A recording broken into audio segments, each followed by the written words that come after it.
સ્વાભાવિક છે, એક શરમજનક બાબત છે કે સમાજે જેને સ્વીકૃતિ આપી હોય, પરિવારે એને મહત્વ આપ્યું હોય, અને જે માતા પિતા અને પરિવારે તમને આખી રાત બહાર રહેવા માટે સ્વતંત્રતા આપી છે, અને જ્યારે આવી ઘટના આવતી હોય છે ત્યારે સૌથી પહેલાં પરિવાર ચિંતામાં મુકાય છે. આજે એમના માતા પિતા, એમના કાકા, એમના ભાઈઓ, બહેન, પરિવાર એ ખૂબ શરમજનક પરિસ્થિતિ અનુભવે છે અને ચિંતામાં છે. એટલે આ કોઈ મારી ચિંતા હોય એવો વિષય નથી, એમના પરિવારની ચિંતા છે. તો સ્વાભાવિક છે કે સમાજ આ બાબતમાં ચિંતા અનુભવતો હોય છે.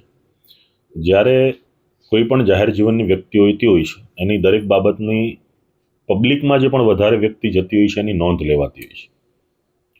તો આવી વ્યક્તિ જ્યારે આ પ્રકારનું પગલું ભરે છે તો એની ટીકા ટિપ્પણી ચર્ચા થવાની છે. ઘણાને આ નિર્ણય મંજૂર પણ હોઈ શકે, બીજી વ્યક્તિઓને, બહારની ત્રાહિત વ્યક્તિ હું તો કહું છું, અને એને મંજૂર ના પણ હોઈ શકે, હોઈ પણ શકે.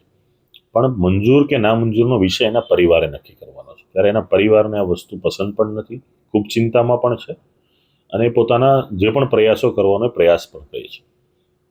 ગત 17 તારીખે એમના પિતાએ ગુમ થયાની કાપોદ્રા પોલીસ સ્ટેશનમાં અરજી આપી છે. આજ દિન સુધીમાં 17 તારીખથી આપણે ગણી લઈએ તો આજે 10 દિવસ જેવો સમય થયો છે.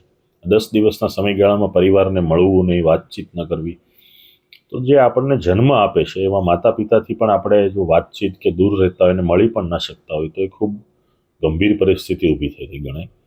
અને આ પ્રકારની પ્રવૃત્તિઓથી બીજી કોઈ પણ દીકરીઓને પણ એના પિતા કે માતા પિતા કે એનો પરિવાર રિસ્ટ્રિક્શન વધારે છે.